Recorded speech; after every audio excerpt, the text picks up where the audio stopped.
This video is sponsored by Gaomon drawing tablets. Please stay tuned to learn more information. So I figured for this video we do something a little different today, and we talk about a project that I've been working on behind the scenes for a while. For those who follow me on Twitter or on my Discord servers, you're probably aware of a little project named Kryptids. I'm still working on the title logo for it, so please don't bull me over this. Yet. But yeah, to give a brief explanation, it's a Monster Hunter game that has a lot of inspiration from Pokemon. I've gone past a few stages of design work. I'm currently working on assets for a demo, and going to start working on the demo probably next month if everything works out well. So for today, since I was greatly sponsored by Gaomon tablets, I figured this would be a good video to talk about my artwork, use the tablet they sent me, and draw some official art for the starters' first forms for Kryptids. Note, these are subject to change, and they've already gone through some changes already a couple times, but let's go. To kick things off, we're going to be starting with the first cryptid, is what you call in the cryptid decks. Yeah, real origin there, Common. But again, it's just a placeholder like the title art. Anyway, unlike Pokemon, which has the grass starter as number 1, I wanted to be a little different right off the bat and make a fire starter first. And as a side note, there will be typing changes made, as well as there being new types that I'll explain later once we get onto this, and who knows, if people are interested, we'll talk about the types in the game and as well as how they're different from Pokemon's. So sorry about the wait, but as I'm drawing on the screen, let's talk about the inspiration for the starters. So one of the things I really wanted to do was to incorporate a horror-based element into the designs, at least for the starters. Most of my monsters have referential notes to things such as cryptozoology or silver screen monsters. The starters fall into the latter camp, and I decided on the 3 iconic monsters from classic horror films: the vampire, the werewolf, and Frankenstein's monster. So obviously for the fire starter, I'm doing vampires since there's an obvious correlation to that of the vampire bat. I also wanted to bring up another aspect into the designs, and that was a class system with the starters since there's a lot of secondary elements to the ones in Pokemon. For the fire starter, we had vampires and royalty. Since when you think of characters such as Dracula, you think of castles, noble evil, and all that jazz. If you're wondering why I'm choosing the fire typing for this design, I'm gonna be honest, most of the idea comes from Castlevania games. Most notably, one of Dracula's attacks is fire manipulation, and thought that would work really well for a fire starter. Another thing to note about the fire starter is that I wanted to change things up and make the line a bit more feminine.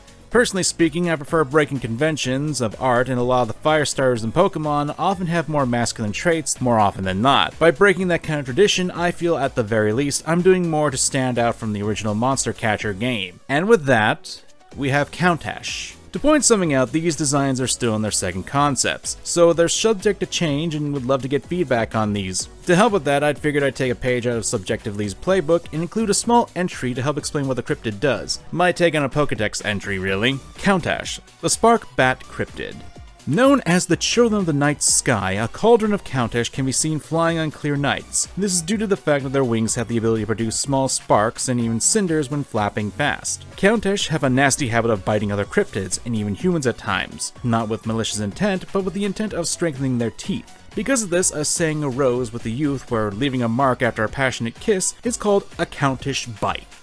Like I said, while I'm content with the designs I'm going to be showing you guys in this video as of late, I'm always looking to improve the designs before I attempt to complete the full game. So if you have suggestions or ideas based on what I showed you and shared with you, please share them in the comments below. I will gladly take them into account. The water starter was a little more fun because, again, I'm breaking traditions here. If you look towards a lot of the water starters, you'll realize pretty quick that most of them tend to be reptiles or amphibians or an animal that has a connection to the water or lives in it, such as penguins or an otter. It's all good stuff, but a lot of people are already aware, as I said in my Countach section, I have a theme of horror movie monsters and a class system. So for the horror movie monster aspect, we're going with the werewolf. And for the class system, we're going for a military-based class. Allow me to explain.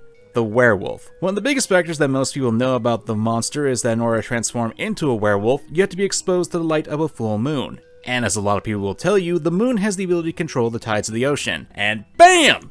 Werewolves in water. I know, I'm stretching it, but considering that we have a dog in Pokemon that can breathe fire, a dog that can shoot rocks from its body, and now an electric corgi Pokemon, I figured, why not a water wolf? One of the things that I really wanted to do in order to incorporate its typing is have a wavy floof around its neck. As for the military-based influence, I'm gonna be honest, that appears more in the later evolutions. Granted, I'd say it's more of a hunter than a soldier, but the first stage is clearly the mischievous kid type of critter that you'll see, since a lot of time brats like that will pull stunts and pranks and will eventually get sent to military school and put out that energy to good use. Kinda like how a tamer or trainer would train a wild cryptid or Pokemon. However, in order to give this little pup a little more of its wolf and moon theming, I decided to have a bit of a weird crescent moon armor on the tip of its tail. Not only does it help stand out from the other darker colors that I have with the pup, but it could also tie into the lore of the creature as well. But for now, I would like you guys to meet Lufin. Lufin, the lake wolf cryptid. Packs of Lufin often prowl the streets of cities at night, often breaking into trash cans, stealing shiny things, and genuinely being a nuisance to the residents. They are often referred to as pranksters and are hard to train for newbie trainers due to their mischievous tendencies.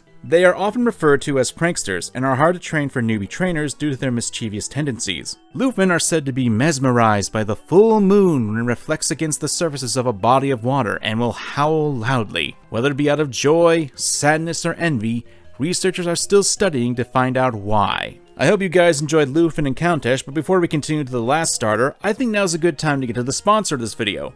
The Gaomon PD2200 pen tablet. Again, I want to thank Gaomon for sponsoring this video. They sent me one of their massive tablets, and I gotta say, it's a very nice looking and functioning tablet. As you can see from the photos I took of it, it is a beauty. This is the PD2200 pen tablet model to be specific. It comes with a battery-free pen, which is inside the base. Where you put the pen, it has additional nibs you can put onto it, which is nice. It also comes with a rather amazing glove that I've been wearing while drawing to prevent my hand from dragging across the screen, which is fully laminated and displays about 92% NTSC, and has 8 touch keys that help make your drawings look more vibrant on this display screen and allows you to work amazingly well with the product. In addition, it also has an adjustable back part, which allows you to change the angle which you draw. It also comes with a stand of its own, so no more slumping over for me. All the drawings you've seen today were drawn with this tablet, and I have to say, I was really surprised by this monster of a tablet. It works really well. If you want more detailed specifications, I'll have them listed in the description below. I will say the sleek design and smooth texture of the screen and tablet really did wonders for the drawings, and I'm definitely going to be using this tablet in the future for some of my future projects. And if you're interested in this draw tablet, head on over to their Amazon page, also linked in the description, especially since you can get $90 off when you use their coupon on the page. Thanks again for Gaomon for providing me with this sponsor. Back to making monsters.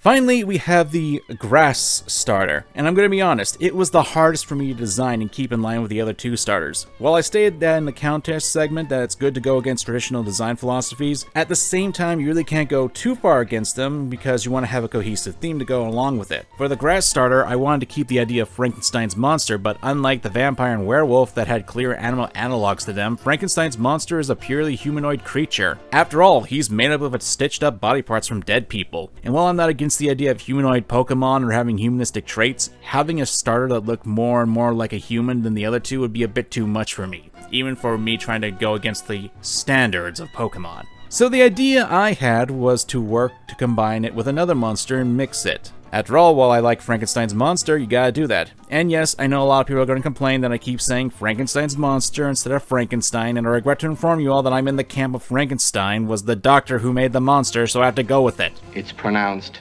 Frankenstein. Anyway, the monster I decided to combine the concept with was the Minotaur, not only because it has animalistic analog with the bull, but also has human traits with Frankenstein's monster as well.